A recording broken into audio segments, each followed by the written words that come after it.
Great, good morning. Tema pada pagi hari ini adalah fully believe in God with faith. Ya. Percaya penuh kepada Tuhan dengan iman. Ya, teman-teman, izinkan saya bertanya tentang satu hal sederhana ya. Tapi cukup menonjok ya. Apakah Anda sungguh percaya kepada Tuhan atau Anda hanya percaya kepada Tuhan pada waktu keadaan yang sedang baik-baik saja? Karena percaya kepada Tuhan waktu sehat, waktu dompet tebal, waktu ada banyak deposito, waktu semuanya beres. Itu namanya bukan iman, itu namanya kenyamanan ya. Tapi percaya kepada Tuhan itu ketika hidup itu banyak problem, hidup itu retak ya, keluarga retak, tabungan menipis, tekanan datang bertubi-tubi, dan doa terasa seolah-olah Tuhan tidak jawab, Tuhan tidak dengar. Nah, itu baru iman yang diuji.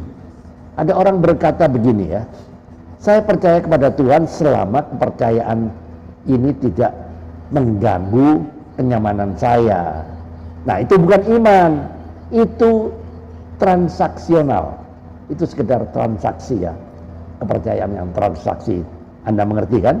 Ya, coba letakkan tangan ya, sama-sama ya, letakkan tangan di dada dan katakan pelan, Tuhan, ajari aku untuk percaya, bukan karena keadaan itu nyaman. Teman-teman, mengapa? Karena kadang Tuhan mengizinkan kita untuk masuk ke lembah. Supaya apa? Agar kita menemukan Dia lebih dekat dari sebelumnya. Saya pernah dengar cerita ya sedikit lucu ya. Ada orang yang kalau berdoa waktu kepepet berkata, Tuhan, kalau Engkau tolong aku sekarang, aku janji jadi orang yang baik. Begitu masalah selesai, Tuhan dicari lagi bulan depan. Setelah jatuh ke masalah yang sama, ke lubang yang sama. Ini iman darurat, bukan iman yang dewasa. Teman-teman, semua orang tahu ya, dan semua orang hafal ya tentang cerita Ayub ya di Alkitab ya. Semua orang tahu ya, tapi tahu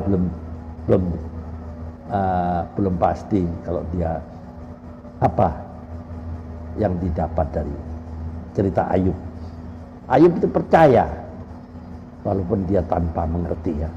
Ayub kehilangan kesehatan, harta, anak-anak, bahkan dukungan istrinya loh. Namun Ayub berkata apa? Sekalipun ia membunuh aku tetap berharap kepadanya. Ayub 13 ayat 15 itu ya, yang pintar mencatat ya. Ayub menunjukkan bahwa iman sejati tidak bergantung kepada keadaan, tapi pada pribadi Tuhan. Yusuf, cerita Yusuf ini terkenal juga. Pasti orang sudah kenal lah ya di Alkitab ya. Dia percaya saat Yusuf itu dikhianati. Siapa yang mengkhianati? Saudara-saudaranya loh, bukan orang lain. Dibuang oleh saudara-saudaranya, dijual sebagai budak, difitnah, dipenjara. Nggak ada kesalahan. Dia salah nggak? Dia membunuh, mencuri? Enggak. Tapi dipenjara.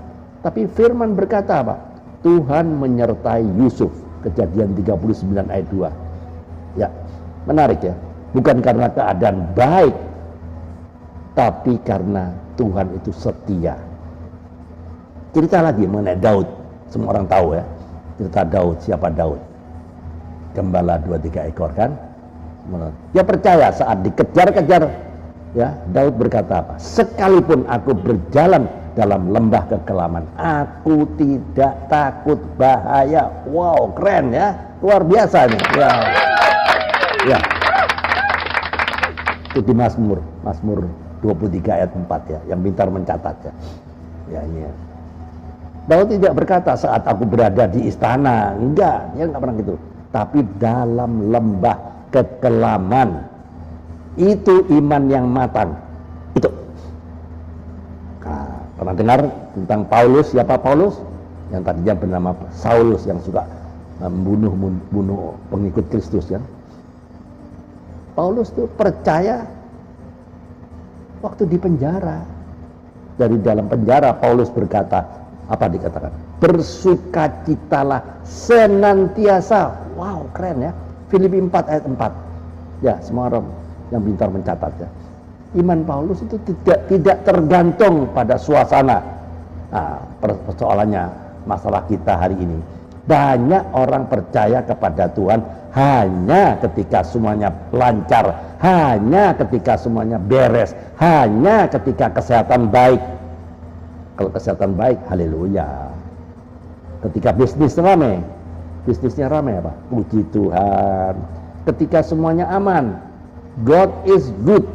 Tapi ketika masalah itu datang bertubi-tubi, kesulitan finansial, doa belum dijawab, keadaan mengecewakan, melihat orang fasik itu rasa-rasanya kok justru makin kaya. Baru kita bertanya, Tuhan, di mana Engkau? Kok aku dibiarkan sendirian? Teman-teman, saudara yang terkasih, kita sering lupa, ya, kita pernah dengar ya ungkapan bahasa Inggris ya. Faith is not believing that God will do what you want. It is believing that God will do what is right.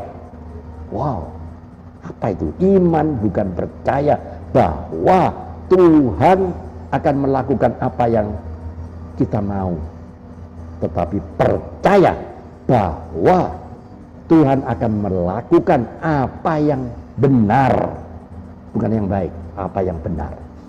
Ya, teman-teman, perhatikan saya ke depan ya. Faith, ya, your faith is proof when your comfort is removed. Saya ulang lagi ya. Your faith is proof when your comfort is removed. Iman Anda diuji ketika kenyamanan Anda diambil. Itu dia. God is silent but he is never absent. Tuhan mungkin diam, tapi ia tidak pernah absen. When life is shaking, let God be your unshakable foundation. Wow. Saat hidup kita terguncang, biarkan Tuhan menjadi dasar yang tidak tergoncangkan. Faith grows best in the dark. Iman itu bertumbuh paling kuat justru di dalam kegelapan. Ya, teman-teman. Amsal 3 ayat 5 sampai 6 ya, semua orang tahu ini. Percayalah pada Tuhan dengan segenap hatimu dan jangan bersandar pada pengertianmu sendiri. Ketika kita mengerti keadaan, itu bukan iman. Ketika kita tidak mengerti tetapi tetap percaya, itulah iman. Ya, saya ulang lagi ya. Ya, Amsal 3 ayat 5 sampai 6. Percayalah kepada Tuhan dengan segenap hatimu dan jangan bersandar kepada pengertianmu sendiri. Ketika kita mengerti keadaan, itu bukan iman. Ketika kita tidak mengerti tetapi tetap percaya, dengar baik-baik, itulah iman. Mazmur 37 ayat 6 mencatat bahwa serahkanlah hidupmu kepada Tuhan dan percayalah kepadanya. Tuhan bukan meminta kita untuk mengerti, tetapi menyerah dan percaya. Ya, teman-teman. Terakhir ya, Yesaya 41 ayat 10. Jangan takut sebab aku menyertai engkau. Tuhan tidak pernah bilang, aku menyertaimu saat engkau kuat. Enggak, dia nggak pernah bilang itu. Tapi saat engkau takut. Jadi saya pernah bertemu dengan seseorang yang berkata, Pak, hidup saya seperti badai, masalah bukan datang satu-satu, tapi seolah-olah antri. Bahkan kadang dia nggak mau antri, Pak. Semua datang bersamaan. Wow. Ya itulah. Saya berkata kepadanya, kalau masalahmu datang bertubi-tubi, mungkin Tuhan ingin iman Anda bertumbuh bukan setetes, tapi mengalir deras. Karena apa? Karena the presence of problems doesn't mean the absence of God. Adanya masalah itu tidak berarti Tuhan tidak hadir. Jadi pesan moralnya apa? Iman sejati bukan terlihat saat langit itu cerah, nggak hujan, terang, tapi saat badai sedang memukul hidup kita, memukul finansial kita. Percaya kepada Tuhan, tidak boleh transaksional.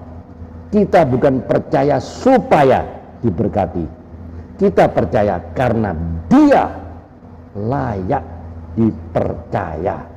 Percaya kepada Tuhan bukan pilihan mudah, bukan, tapi itu satu-satunya jalan untuk tetap bertahan. Jadi closing statementnya, teman-teman, saat hidup gelap jangan lari dari Tuhan, lari ke Tuhan. Saat doa belum dijawab, jangan menyerah, Tuhan sedang bekerja dalam diam. Saat semuanya tidak masuk akal, tetaplah percaya, karena Tuhan sedang, dan Tuhan tidak pernah salah. Percayalah, saat terang itu biasa. Kalau Anda percaya saat terang itu biasa, nggak ada yang luar biasa. Tapi percaya saat gelap, itulah baru luar biasa. Teman-teman, tolong jawab jujur ya pertanyaan, dan renungkan pertanyaan ini. 1. Apakah selama ini Anda percaya kepada Tuhan atau hanya percaya ketika keadaan Anda itu nyaman? 2. Masalah apa yang sedang membuat Anda ragu akan hari-hari ini?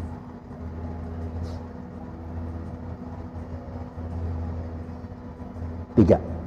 Bagian mana dari hidup Anda yang sulit untuk menyerahkan secara penuh kepada Tuhan? Terakhir, 4 ya. Langkah iman apa yang harus Anda lakukan sebagai bukti Anda percaya kepada Tuhan? Tolong jawab dan renungkan jawaban ini. Amin. Tuhan Yesus ajari kami percaya bukan hanya ketika hidup itu mudah, tetapi terutama ketika hidup itu sulit. Tolong kami untuk tidak memiliki iman yang transaksional, tapi iman yang sejati, yang berpegang padamu meski kami tidak mengerti. Kuatkan hati kami, teguhkan langkah kami, dan jadikan kami pribadi yang tetap berharap kepadamu di dalam segala musim hidup. Di dalam nama Tuhan Yesus Kristus kami berdoa dan mengucap syukur. Amin. Keep on fire, keep on moving. Jika YouTube ini, video ini memberkati Anda, silakan dibagikan kepada teman-teman yang lain agar banyak orang yang diberkati. Tiada hari tanpa bersaksi tentang Kristus, tiada hari tanpa memenangkan jiwa. Save the lost at any cost, selamatkan yang terhilang berapapun harganya. Tuhan Yesus memberkati. Ayo mikir. Amin.